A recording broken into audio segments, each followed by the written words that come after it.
Movies in Hell. I'm Chris Geiger. I'm LaClasse Scott, and today we are reviewing Brahmastra, Shiva, Part 1, or Part 1 Shiva. Yes. Yes. This came to our attention because we reviewed RRR and posted it on our YouTube channel, and we got a great response in terms of just people watching it and liking it and commenting. And a couple of the comments recommended Brahmastra as like the next thing we should watch. Actually, the people who recommended it, Nish is one of them, and Abhishek Mondal is the other. So shout out to them. Thank you very much for the recommendations. Keep them coming. Yes. I do think we both saw it in the theater. Yes. Yes. So that was great. I saw RRR at home. Okay. So I did not have that sort of big screen cinematic sound experience. I've only seen 2 Indian movies in the theater recently, but it strikes me that the sound volume for those 2 movies is significantly higher than other movies. Oh yeah, yes, I completely agree. Maybe on purpose? I think it's maybe the mix because from what I heard from actually from Nate was often the films are showed in such a large like stadium areas and like kind of like a concert type venue in India and outdoors. So it needs to be very loud. So the sound mixing could be like very loud. I see. That does make sense because this last time, because I had the experience the first time, I was like, no way am I going to be able to sit through that again. So I brought like my earbuds and just put it in. So I have like a little bit of, but yeah. So that actually detracts for me. That is such an intense sound experience. Like it's too much. Like, I thought this was good, that I was prepared, and going forward, I will be prepared if I'm going to go see an Indian movie, that it will just be louder than I am. It makes me feel like I'm like, I don't know. No, you're not alone because I feel like that in certain IMAX films too. So like the Batman, I was like, this is way too loud, and I put it in my earplugs. So yeah, I think it's just different action films, like large scale action films, like the mixing just goes way up. Sometimes it just doesn't need it. And I look around to see if other people are like alarmed by how loud it is. No one else seems alarmed. So people don't know. But so that was my like first impression when I walked in, sat down. It was so loud. I didn't do any research before the movie, and I know that was some of the comments that we had on RRR as well, that as people who are watching, who are not used to watching Indian movies, maybe we don't understand the context of it.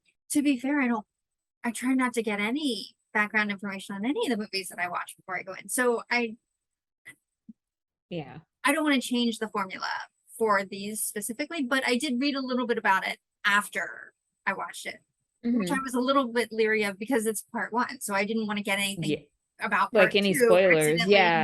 I also feel like the fact that I watched this after RRR didn't do it any favors. It's very hard to follow RRR if you're an Indian movie, right? Because that's in my head, and it's so over the top in every aspect that this, even if I had seen this before RRR, I probably would have been like, oh my god, it's amazing. Yeah. But now because I've seen it after, I'm like, that was good. Well, I mean, I wouldn't necessarily benchmark this film with RRR. I feel like it's very different. I know that there's like a lot of what I like about a lot of the Indian films that we're watching is that there's a lot of historical context that's kind of layered into like an action, genre. And we don't see that in the US because I think there's just a lot of sensitivities around like, nobody really wants like Abraham Lincoln to be like busting out of a cage and shooting, people and all this other stuff and doing backflips and all that stuff. Like we don't have the luxury of like kind of having this like romanticized historical like action. somehow they do it with like vampires and stuff, but like not necessarily. So I think it's cool that, like, you know, with between RRR and kind of like a lot of the historical background there, and then with Brahmastra and kind of the fictionalized history there, very interesting. I understand, like, you know, post watching that there's a lot of that this film took a very long time to develop, and it's still like part one, and I didn't see that part two was coming out anytime soon. And so for me, knowing that this came out for a very long time, but then what, like a year ago, seeing the Immortals, that was my frame of context in terms of like these characters, or like Shiva has powers, and then he meets up with the other folks and they have powers, and I was like, oh wow, this is like X-Men, this is like the immortal, like, oh, I'm sorry, Eternals, not the Immortals. And that's where I, like, my frame of reference went to. It's like very need to save the world, very Discovery. You know, he is orphaned, she was orphaned, he's a DJ, which I found very impressive. And it was like, oh snap, this is like Coachella, this is really cool. And then like the whole, his like the song that went on during his bit, when you kind of introduced to him, there was another couple of folks in the theater with us, and like they knew word for word like the song. So I was like, oh, I wonder if it's like a top hit, you know. So I was like, oh, that's very interesting. But like, you know, giving him context, giving him a background, and then like this whole sweeping thing of, you know, learning about his lineage, like learning to control, you know, his powers, or learning about his powers, and like these bad guys that show up, you know, in him, like on this quest. And so yeah, I definitely thought, you know, oh, there are a lot of, you know, Disney Marvel films like this, and I thought it was really cool. Spoilers. His backstory, the way I Mhm. understood it, was his mother and father were basically their control, like part of the Brahmastra, Yes. and she represented water, and his dad represented fire. That's right.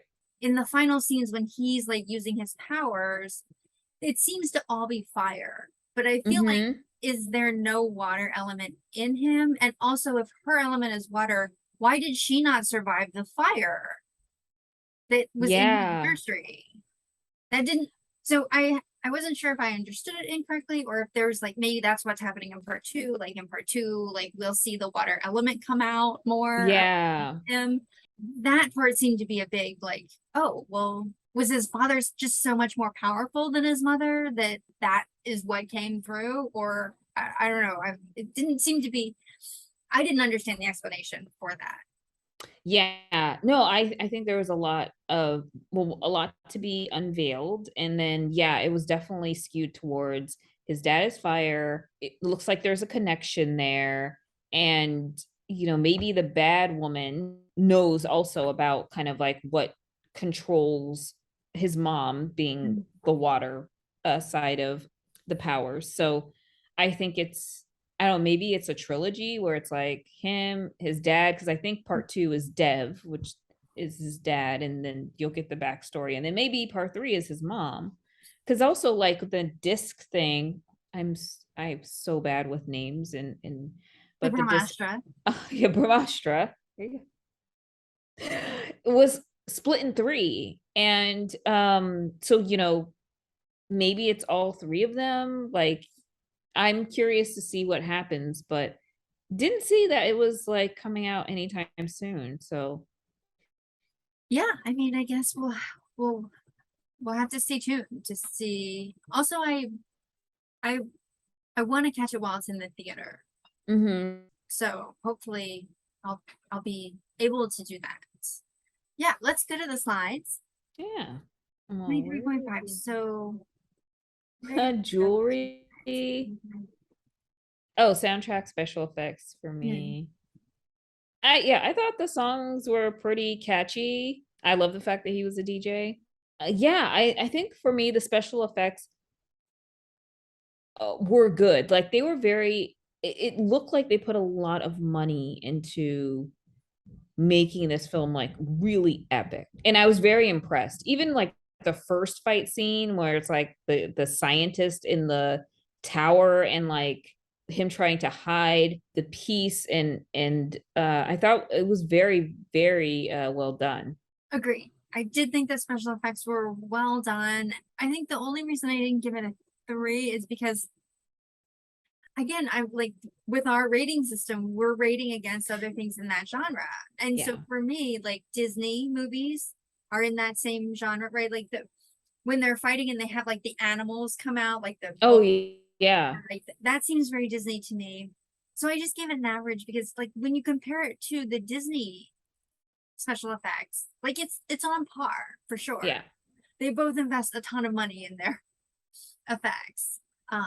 But yeah, I just gave it a 2 for that. And then soundtrack, I think I just was so focused on like the volume.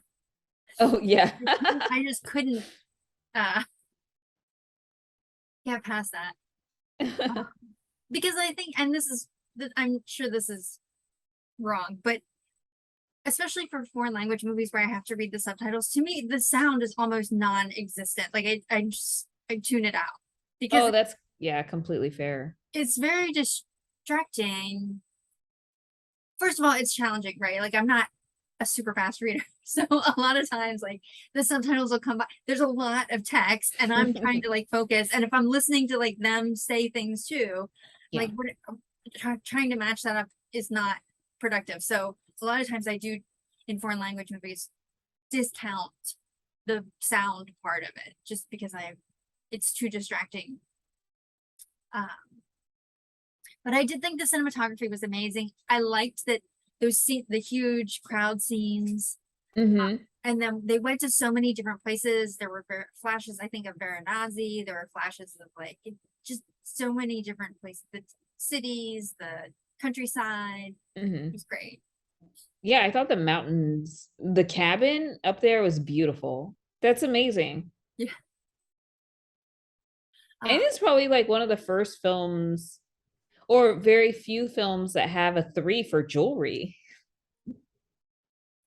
Yeah, but it was such a huge part of the Astras, Mm-hmm. and it was beautiful. Although I do also I'm very prone to liking that sort of aesthetic, the Indian jewelry. I think Mm-hmm. that super yellow color of gold, like how intricate it is with the different carvings and the granules that they use to pattern things. So that helps too. Do you have any other thoughts or feelings to share about Brahmastra 1? No, I mean I highly recommend it. It was very entertaining. I think it's long. I mean, yeah, and there was not a break in when I saw it in the theater. So when I saw it, there was like a card that came up that said like Yes. brief intermission, and then it was over. And I was like, that Yep. was brief. Yeah, I think someone in the theater with us was like, "Wait, I thought there was supposed to be an intermission here." It's like, nope, just kept on going. Yeah. I could use an opportunity to stretch my legs Yeah. halfway through. But you know what, this wasn't bad. Like it was 3 hours. Mm-hmm. So if it had been 4, I think that would have been too much. But it was okay. It was doable. Do you have anything to plug in this episode? No, not really anything to plug. I do have a hot tip. When you see very long movies, I guess like moving forward. So we saw this at Alamo, and they had Alamo downtown, and they have all of their seats are recliners. So that probably helps. So the next time there's a very long film, get your seat, get a recliner seat so you could stretch your legs or take a nap or yeah. It's a good idea. Maybe bring a little blanket. Yes, yeah. Bring a blanket. Be prepared, like to relax. Yes. Good idea. All right, everyone. Well, thanks for joining, and we'll see you next time. Thank you. Bye.